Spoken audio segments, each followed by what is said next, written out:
हमारे पास इस प्रॉब्लम में क्या दिया हुआ है, a parallel plate capacitor having plate area 400 centimetre square, area कितना दिया हुआ है 400 सेंटीमीटर स्क्वायर, ये कितना हो जा रहा है, ये हो जा रहा है 400 सेंटीमीटर स्क्वायर है तो 10⁻⁻⁴ मीटर स्क्वायर, एरिया आ जाए मेरे पास 4 × 10⁻⁻² मीटर स्क्वायर। ठीक है, and the separation between the plates is 1 millimetre. मान लेते हैं डी सेपरेशन है तो ये है 1 × 10⁻³ metre, is connected to a power supply of 100 volt, तो पोटेंशियल दिया हुआ है 100 वोल्ट। ठीक है, a dielectric slab of thickness 0.5 millimetre तो 10⁻³ मीटर, एंड डाइलेक्ट्रिक कांस्टेंट 5, ये दे दिया 5, is inserted into the gap. तो फर्स्ट पार्ट में पूछ रहे हैं find the increase in electrostatic energy. So समझो यहाँ पर हुआ क्या अपने पास, यहाँ पर इनिशियली हमारे पास दो डायग्राम ड्रॉ होने वाले हैं। तो सबसे पहले इनिशियल डायग्राम, जब यहाँ पर एक कैपेसिटर है और यहाँ पर इसका एक पोटेंशियल सोर्स है। ठीक है, इसका वोल्टेज V है, इसका कैपेसिटेंस मान लेते C है। अब हमें ये बताया जा रहा है कि इस कैपेसिटर के अंदर जो एम्प्टी एरिया था, पहले तो इनिशियली एयर फील्ड थी यहाँ पर, अब यहाँ पर हमने एक स्लैब को फिक्स किया हुआ है। ठीक है, जिसका थिकनेस वगैरह हमारे पास दिया हुआ है, तो ये है अपने पास स्लैब है, इसका थिकनेस अपने पास T है और ये सेपरेशन अपने पास D है, सेम यहाँ पर भी अपने पास ये D है। तो हमसे पूछ रहे हैं इलेक्ट्रोस्टैटिक एनर्जी में इंक्रीज किया है। तो सबसे पहले अब इससे जो कैपेसिटेंस हो रहा है वो चेंज हो जाना चाहिए, वो कितना हो जाएगा C' हो जाएगा। हमें पता है डाइलेक्ट्रिक की हेल्प से जो कैपेसिटेंस होता है वो इंक्रीज हो जाता है, जिसकी वजह से यहाँ की एनर्जी भी इंक्रीज हो रही। तो अगर मुझे इंक्रीज बताना है तो डेल्टा E मान लेते हैं कि हमें ये बताना है। तो ये कितना हो जा रहा, फाइनल एनर्जी कितनी है जो कि यहाँ पर सॉल्व करेंगे, और इनिशियल एनर्जी हमारे पास कितनी है। ठीक है, तो फाइनल एनर्जी का फॉर्मूला, एनर्जी क्या होता है, हाफ CV²। ठीक है, तो यहाँ पर मैं हाफ CV² बता सकता हूँ। ये देखो, ये हो जा रहा हाफ, C की वैल्यू इनिशियल फाइनल पे C' है और V² तो अपने पास सेम ही है, तो V minus half initial energy है अपने पास, उससे कैपेसिटेंस है C, ये हो जा रहा V², ये हो रहा है मेरे पास V²/2 C' माइनस C। ठीक है, डेल्टा E की वैल्यू आ गया। अब मुझे यहाँ पर ये एक जनरल फॉर्मूला कह सकते हैं, इसे ये मिल गया है। तो यहाँ पर मुझे इनिशियल कैपेसिटेंस और फाइनल कैपेसिटेंस की वैल्यू बतानी है। सो देखो, इनिशियल कैपेसिटेंस जो हो रहा है मेरे पास वो क्या है, वो तो ε0 A/d है। ठीक है, ε0 की वैल्यू 8.85 ×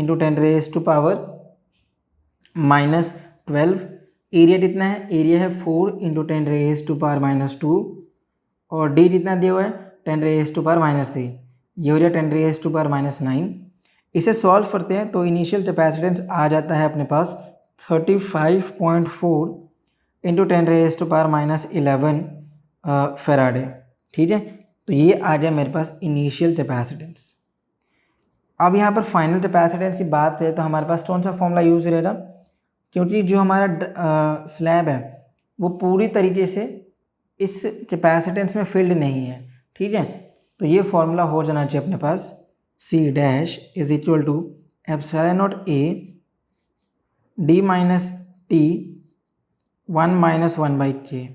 ठीक है, तो यहाँ पर वैल्यू से यूज़ कर लेते हैं। ये वाली वैल्यू है अपने पास 8.85 × 10⁻⁻12, एरिया दिया ही हुआ है 4 × 10⁻⁻2, डी की वैल्यू है अपने पास 10⁻³ और टी है 0.5 × 10⁻³ इसे सॉल्व करते हैं तो हो जाता है 0.5 × 10⁻³ सॉल्व कर देंगे। ये वैल्यू अपने पास 5 है तो 5 - 1 4 और 5 ऊपर चला जाएगा। ठीक है, तो यहाँ पर देखो वैल्यूज क्या कैंसिल हो गया, 4 से 4 कैंसिल हो गया, ये हो जाना चाहिए अपने पास 10, इससे ये वाली वैल्यू यहाँ पर कैंसिल, ये हो जाए मेरे पास -9। ठीक है, तो जब आप इस वैल्यू को सॉल्व कर देते हो तो आपके पास क्या रिजल्ट आ जाएगा, C' की वैल्यू हो जानी चाहिए 59 × 10⁻⁻11 फैराडे। सो दोनों ही कैपेसिटेंस हमने बता दिए हैं।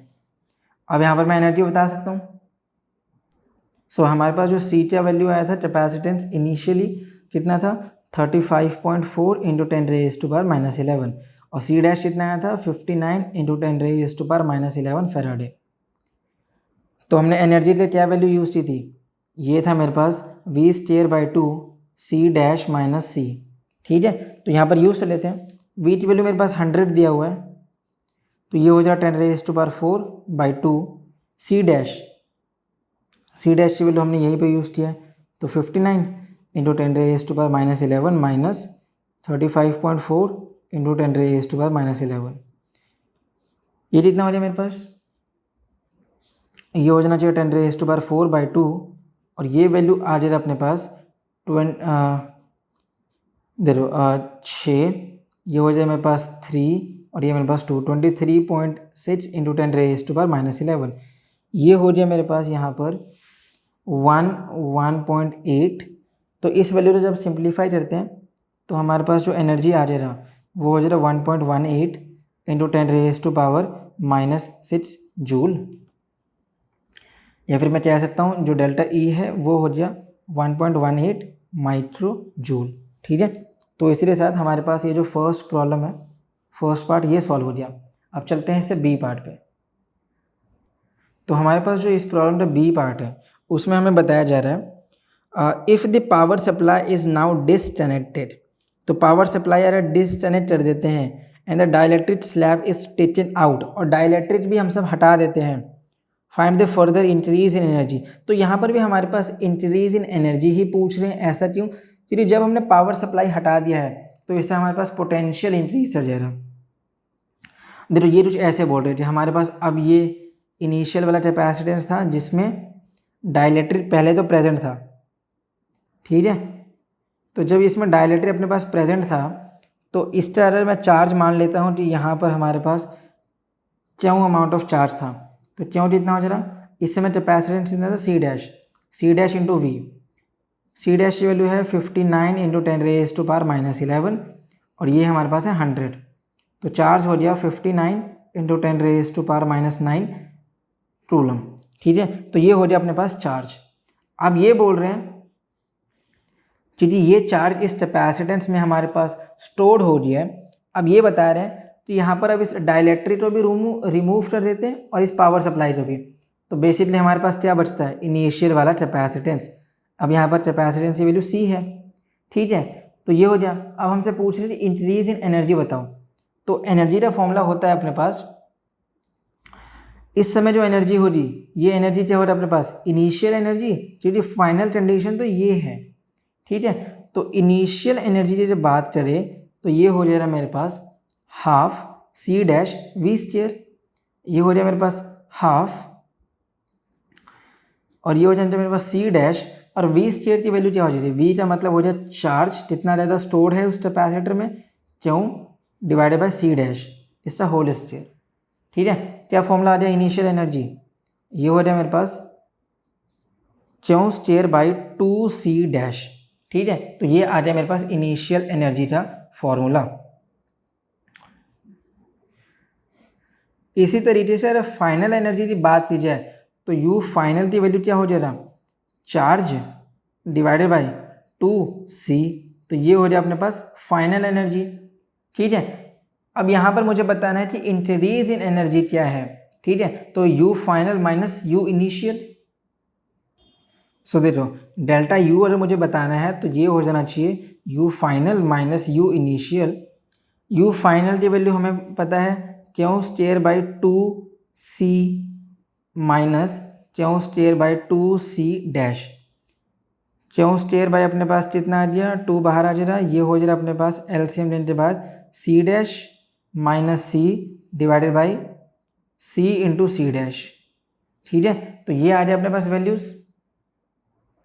तो जो डेल्टा यू है वो कितना हो गया, चार्ज अपने पास दिया ही हुआ है 59 इंटू 10⁻⁻9 इसका होल स्क्वायर बाई 2, ये वैल्यू हमने सॉल्व किया था प्रीवियसली, तो कितना आया था 23.6 इंटू 10⁻⁻, कितना आया था अपने पास ये 11।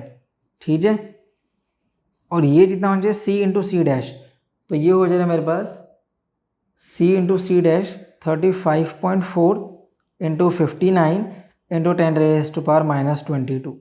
ठीक है, तो इस वैल्यू को जब सिंप्लीफाई कर देंगे हम सब तो क्या रिजल्ट में आ जाएगा हमारे पास,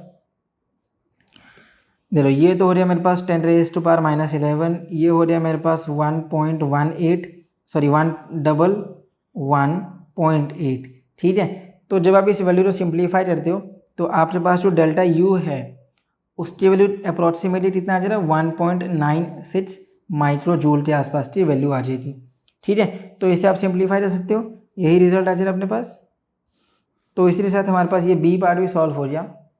अब हमसे सी पार्ट में क्या पूछ रहे हैं, why does the energy increase in the inserting the slab as well as taking out the slab. देखो जो सी पार्ट है, जब हमने स्लैब को प्लेस किया था उस कैपेसिटर में, ठीक है, तो कैपेसिटेंस इंक्रीज हो जाए, क्यों, क्योंकि उसमें हमारे पास डाइलेक्ट्रिक था। ठीक है, तो जब हमने इंसर्ट किया था स्लैब को तब हमारे पास कैपेसिटेंस इंक्रीज हो गया, क्योंकि यहाँ पर के की वैल्यू इंक्रीज हो रही थी, डायलेक्ट्रिक आ गया था ना, इसीलिए। अब जो इसका ए पार्ट था ये तो सॉल्व हो गया, बी पार्ट में क्यों इंक्रीज हुआ, जब हमने कैपेसिटेंस जो स्लैब है वो हटा भी दिया है। कैपेसिटेंस इसलिए इंक्रीज हो रहा है क्योंकि इस समय जो इसका पोटेंशियल है वो इंक्रीज हो गया। ठीक है, तो इसी के साथ हमारे पास ये वाला प्रॉब्लम भी सॉल्व हो गया। इससे आसान सॉल्यूशन और कहीं नहीं।